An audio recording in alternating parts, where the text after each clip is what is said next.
Zone Europe sur Sensation.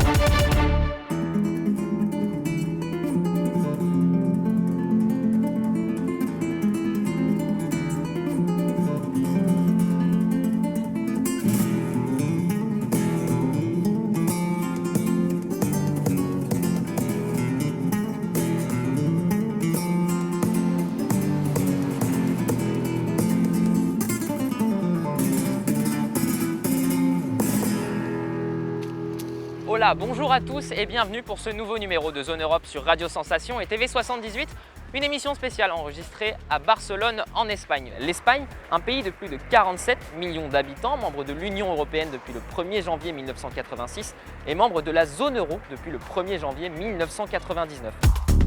Zone Europe.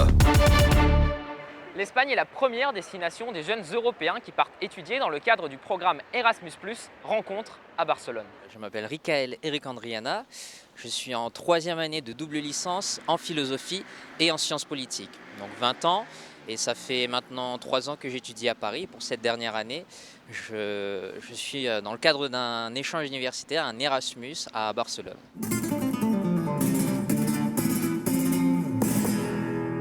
Pour ma part, ça a été principalement pour la langue espagnole. J'avais le choix entre l'Amérique latine ou un autre pays hispanophone, l'Espagne.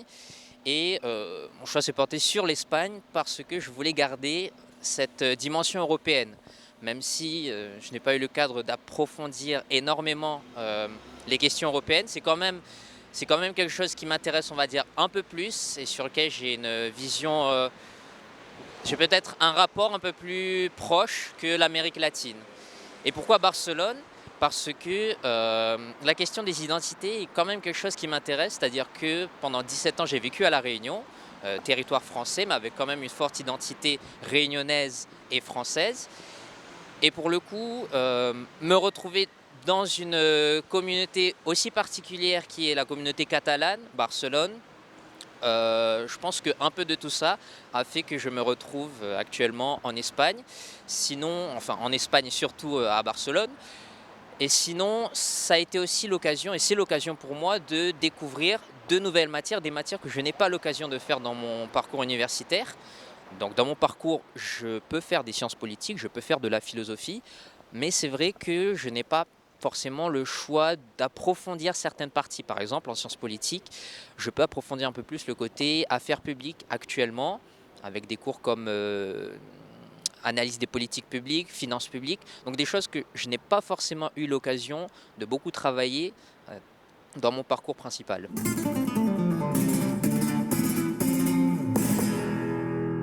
Pour pas mentir et être transparent, je ne vais pas faire une vidéo YouTube avec 46 choses à faire du matin au soir, mais bon, généralement, une journée Erasmus, on va dire que ça se passe en 2 grandes parties. Le réveil, qui se passe en général entre 7h30 et midi, donc tout dépend de comment est-ce que la soirée s'est passée, et ensuite l'après-midi, le soir, avec les différentes activités qu'on a en tant qu'Erasmus. On se voit entre amis le soir, on passe du bon temps. Voilà, ce sont les 2 grandes parties de la journée. Ensuite, plus précisément, en général, le matin, pour ma part, je n'ai pas de cours, donc je me concentre un peu plus sur mes projets personnels. Je fais pas mal de candidatures en ce moment parce que j'aimerais bien, au second semestre, continuer sur d'autres projets, ou sinon dormir tout simplement, parce que l'Erasmus, c'est aussi l'occasion de changer un peu d'air. Et l'après-midi, je le consacre plus aux cours, parce que, petite particularité que je retrouve ici, c'est que j'ai eu l'occasion de choisir vraiment des plages horaires. Par exemple, je n'ai quasiment que des cours l'après-midi ici à Barcelone, donc l'après-midi mes cours, et ensuite le soir, libre à chacun de continuer. Pour ma part, c'est des sorties entre amis, du sport aussi, parce que je peux faire du sport et ça c'est quand même assez agréable. Possibilité grâce au SAF, qui est le service sport à Barcelone, à l'UAB, notre université barcelonaise. Et voilà en général.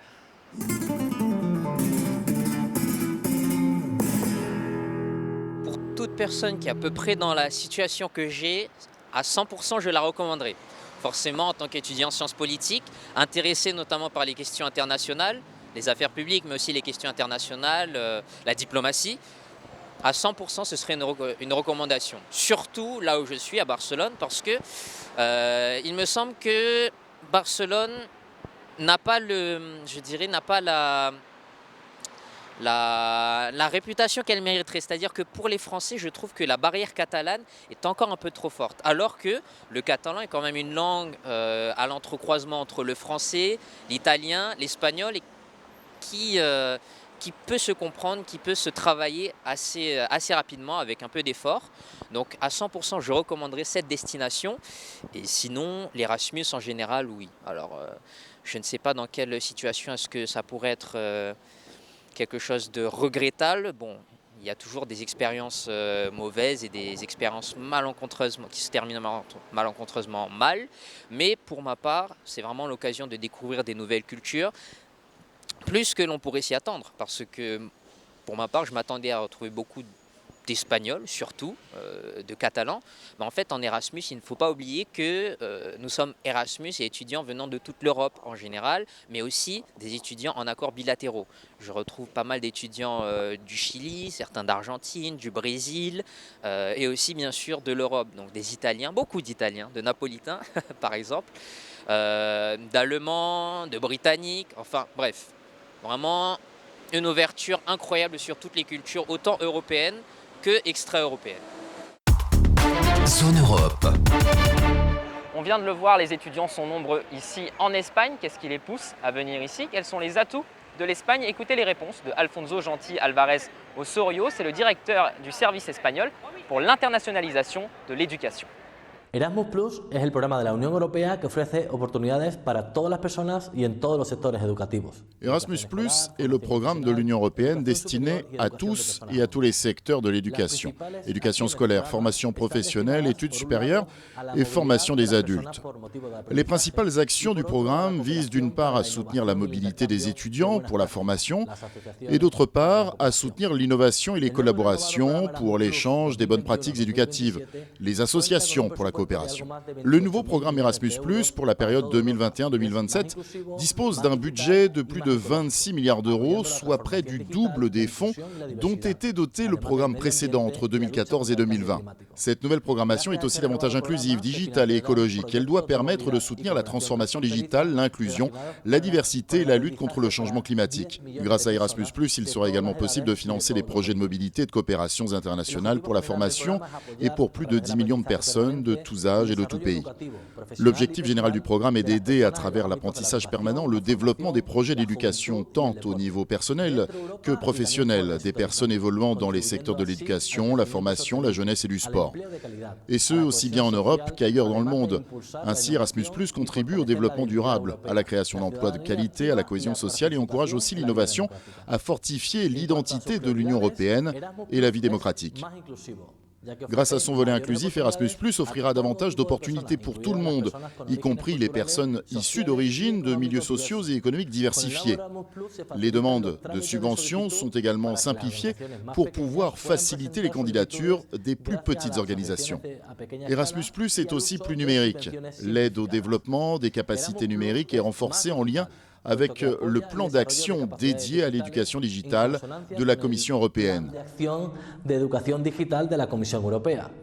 Y Erasmus Plus es más ecológico, conforme al Pacto Verde Europeo. Erasmus+ est plus écologique. Conformément au Pacte vert pour l'Europe de la Commission, le programme donnera l'exemple en encourageant les participants à utiliser des transports à faible émission de carbone comme le train et le bus, en plus de soutenir les projets qui sensibiliseront au changement climatique. Enfin, Erasmus+ sera plus international, permettant ainsi la coopération avec des pays tiers. Une coopération qui était jusqu'à présent réservée aux études supérieures et qui sera désormais étendue aux autres secteurs.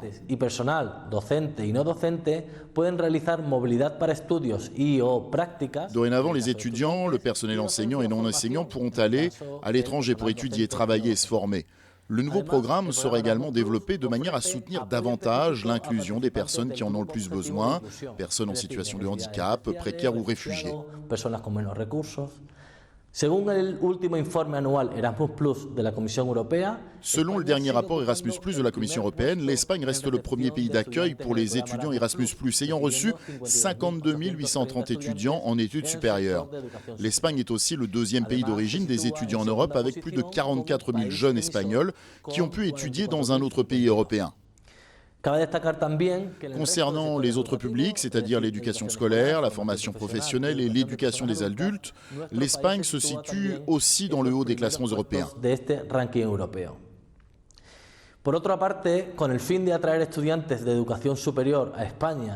D'autre part, à la fin de chaque année universitaire, nous organisons le salon Étudier en Espagne. Ce rendez-vous permet de faire valoir les avantages de l'Espagne et de son système universitaire, qui est une référence internationale destinée à tous les étudiants qui souhaitent se former, quel que soit leur niveau d'études. L'Espagne offre une expérience de formation reconnue, moderne et avancée, qui permet aux étudiants de développer et d'exprimer leurs qualités dans notre pays. Un pays européen, inclusif, durable, digital, sûr, créatif et qui encourage à l'apprentissage. Creativo y que impulsa el emprendimiento. De hecho, nuestras universidades están abiertas al talento, la innovación y la inclusión. Autrement dit, nos universités sont ouvertes au talent, à l'innovation et à l'inclusion. Elles sont aussi des exemples à l'international, bien positionnés dans les classements internationaux. Les universités espagnoles disposent de nombreux programmes en anglais et bourses d'études. Ainsi, selon le dernier classement international de Shanghai, 12 établissements espagnols se classent parmi les 500 meilleurs du monde. Toutes ces qualités, combinées à notre qualité de vie, notre gastronomie et notre climat, font de l'Espagne la porte vers le futur. Zone Europe sur Sensation.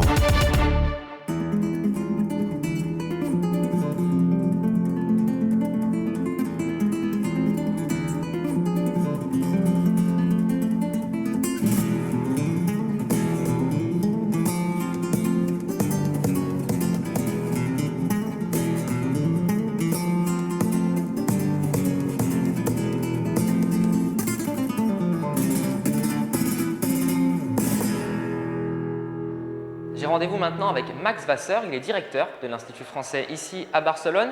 Il a été créé en 1921 pour favoriser les échanges entre la France et la Catalogne. Max Vasseur, bonjour. Bonjour. Alors vous êtes directeur de l'Institut français de Barcelone depuis septembre 2019. Alors je voudrais tout d'abord qu'on revienne sur votre parcours. Avant d'en savoir un peu plus sur les activités de l'Institut, vous avez beaucoup voyagé. Est-ce que vous pouvez nous raconter un peu vos voyages ? Professionnellement, pardon, j'ai pas tant voyagé que ça. Il s'avère que la direction de l'Institut français de Barcelone, c'est mon deuxième poste pour le ministère des Affaires étrangères. J'étais auparavant en Amérique centrale, au Salvador, où je dirigeais l'Alliance française de San Salvador. Et j'ai dirigé cet établissement entre 2015 et 2019. Et auparavant, j'étais dans mon administration d'origine, entre guillemets, chef d'établissement scolaire dans l'éducation nationale, dans l'Académie de Lille. À Lille, exactement. C'est une bascule qui s'est faite naturellement pour vous ? C'est une bascule qui s'est faite progressivement. Ça a été le fruit d'une réflexion assez longue. Et puis aussi, au moment où la décision a été prise, ça n'a pas marché tout de suite, puisque je ne sais pas si vous savez, mais en fait, on postule tous les ans à un appel à candidature qui est publié par le ministère des Affaires étrangères pour pouvoir candidater sur ces postes-là. Et ça ne marche pas obligatoirement du premier coup, donc j'ai dû me montrer persévérant. J'avais postulé en 2013, ça n'a pas fonctionné en 2014 et je suis fini par partir en 2015. Alors on le disait, hein, vous êtes, depuis septembre 2019, vous êtes arrivé ici à Barcelone. Si on doit résumer vos missions ici, c'est faire connaître la culture française, la langue française ? Oui, en gros, c'est ça. La mission générique, effectivement, c'est établir des ponts linguistiques, culturels, éducatifs, universitaires, et faire en sorte que sur tous ces axes-là et sur toutes ces thématiques-là, la France puisse rayonner en Espagne et particulièrement en Catalogne pour ce qui me concerne. Notre première mission, c'est effectivement de proposer aux locaux un apprentissage de la langue. Et on a 2000 élèves qui sont là.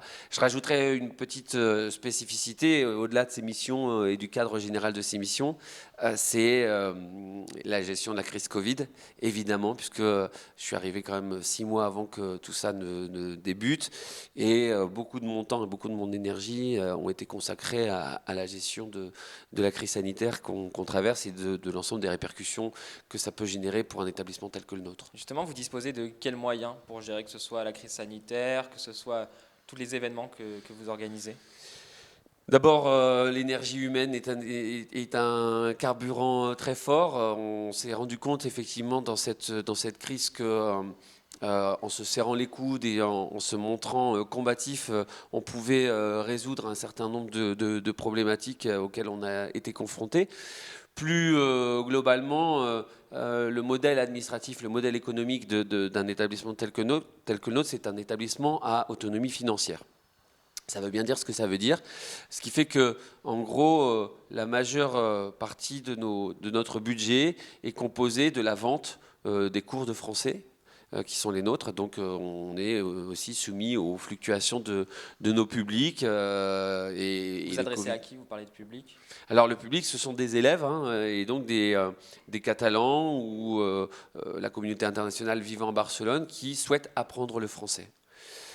L'Institut français est une institution centenaire et donc qui jouit à ce titre d'un certain prestige. La qualité de notre offre linguistique est reconnue et on bénéficie effectivement d'une bonne visibilité sur Barcelone et sur la Catalogne. Alors justement, quels sont les temps forts pour vous depuis que vous êtes arrivé ici à Barcelone, des événements qui vous ont marqué peut-être ?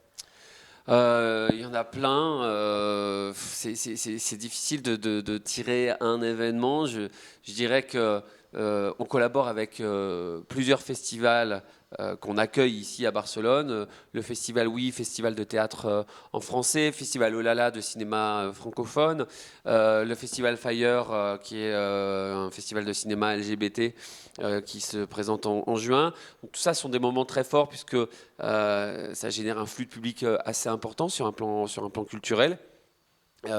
Beaucoup de cinéma. Et si je devais retenir un événement, je dirais que c'est le premier quasiment que j'ai vécu ici en arrivant, puisque on a accueilli Nicolas Mathieu qui venait de remporter le Goncourt en 2019. Non, il a remporté en 2018, on l'a accueilli en 2019. Et c'est la première fois de ma vie que je dînais avec un prix Goncourt. Et ça m'a impressionné. Je me suis vraiment bien attaché à lire le livre, à le relire même, pour pouvoir bien échanger avec Nicolas pendant le dîner, à la suite de la présentation. Et il s'avère que pendant le dîner, on n'a pas du tout parlé de son livre. Mais bon, c'était tout aussi intéressant. Ça valait quand même le coup de le lire. Ça valait quand même le coup de le lire, exactement. Et je lis beaucoup de livres depuis que je suis ici. On recevait hier soir Marie Ndiaye. On recevra dans le courant du mois de novembre Yasmina Reza la semaine prochaine. Et à la fin du mois, Boris Cyrulnik et Philippe Claudel. Donc beaucoup d'auteurs qui passent par Barcelone et qui nous font le plaisir de venir jusqu'à nous. Et vous parliez du public catalan. Est-ce qu'il est réceptif à tout ce qui se passe ici avec l'Institut français ?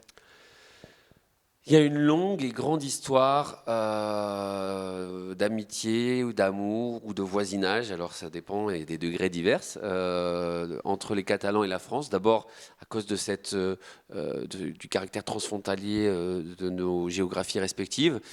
Et puis il y a une histoire commune, je crois, il y a une passion. On travaille donc cette année sur le centenaire de l'Institut français de Barcelone qui a vu le jour en 1921. Tout comme Georges Brassens a vu le jour en 1921. Et quand on parle de Brassens, par exemple, ici en Catalogne, ça fait écho, ça résonne immédiatement, etc. Donc il y a effectivement toute une histoire qui résonne dans la tête des Catalans aujourd'hui.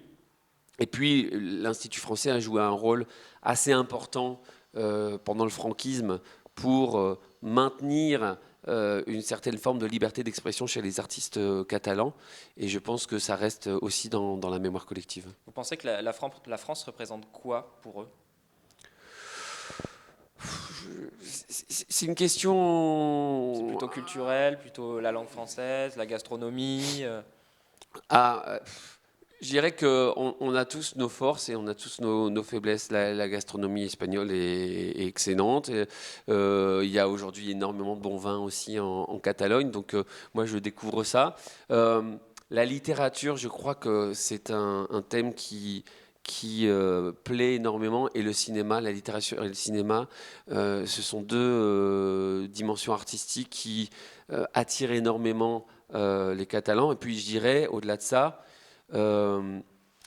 l'université, la mobilité étudiante. On a affaire ici à énormément de jeunes qui se destinent à partir étudier en France, soit à travers de programmes Erasmus, soit pour des élèves qui sortent d'établissements Bachibac, qui est donc le double diplôme, baccalauréat et bachillerato en Espagne, ce qui leur permet d'aller effectivement étudier en France.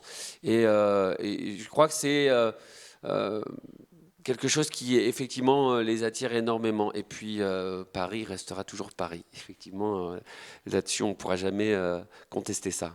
Alors, on parlait des événements tout à l'heure. Par le passé, vous avez accueilli, vous le disiez, des festivals de théâtre, de cinéma, beaucoup d'artistes français, dont vous nous avez cité quelques noms. Quel plaisir ces artistes trouvent-ils à venir ici et à être confrontés à un regard étranger, un regard espagnol qui n'est pas forcément le même que le public français? Bon, ça dépend des artistes, je dirais, mais pour le cinéma, c'est assez intéressant d'observer les échanges qui se créent entre les réalisateurs qui viennent présenter leurs films. On a reçu Christophe Barbier qui est venu présenter Petit Pays, issu du roman de Gaël Faye, dans le cadre du Barcelona International Film Festival. Et il était assez effaré de la technicité des questions qui lui étaient posées. C'est-à-dire qu'en gros, les gens ne l'ont pas vraiment interrogé sur le film et sur les intentions qu'il a voulu donner dans le film, mais plutôt sur la manière dont il a réalisé le film. Et effectivement, c'est pareil quand on reçoit des écrivains.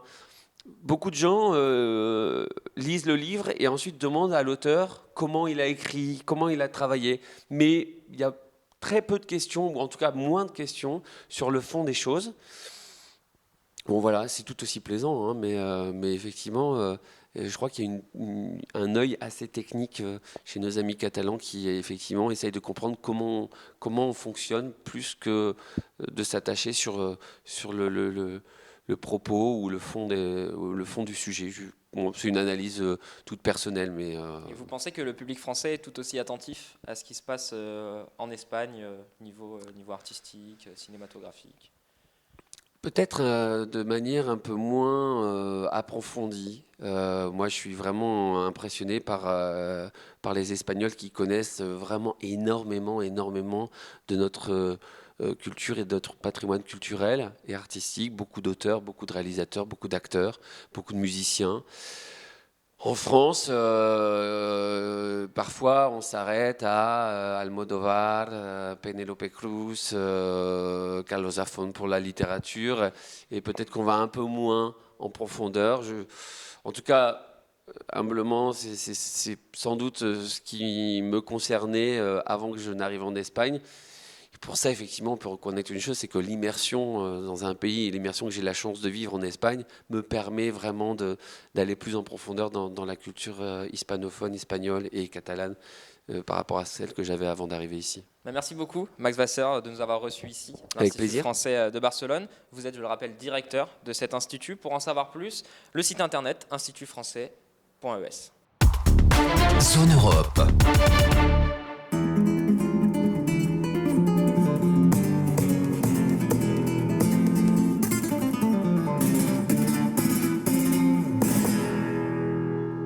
Un peu de gastronomie maintenant. Mathis Godefroy a rencontré pour nous le chef étoilé Romain Fornel. Il est installé ici à Barcelone depuis plus de 20 ans. Qu'est-ce qui vous a poussé à venir à Barcelone ? L'envie de découvrir autre chose, l'envie de me projeter dans quelque chose qui soit un peu différent d'un parcours classique de cuisinier qui reste dans son pays. C'est surtout ça qui m'a fait bouger. Avez-vous eu des appréhensions avant de venir ici ? Non, quand on a 22 ans, on n'a peur de rien, donc j'ai jamais eu peur. Et puis voilà, il suffisait de travailler, de montrer qu'on avait envie de s'installer ici, de réussir et de grandir ici. Comment avez-vous fait pour vous faire votre place ici ? Je suis arrivé avec rien surtout, je suis arrivé juste avec l'envie de bien faire et une petite formation en France. Je suis arrivé, voilà, puis j'ai commencé à m'adapter, à comprendre ce qui se passait dans cette ville. à comprendre ce qu'aimaient les gens qui habitent dans cette ville, à comprendre ce qu'aimaient les gens qui venaient visiter cette ville. Et à partir de là, voilà, on a commencé à monter un restaurant, puis 2, puis 3. Voilà, on a monté un petit groupe de restaurants qui s'appelle Goût Rouge. Déjà, il faut s'asseoir, regarder, observer et puis s'adapter. Voilà, on n'arrive pas avec ni des préjugés. On essaie de voir ce qui plaît.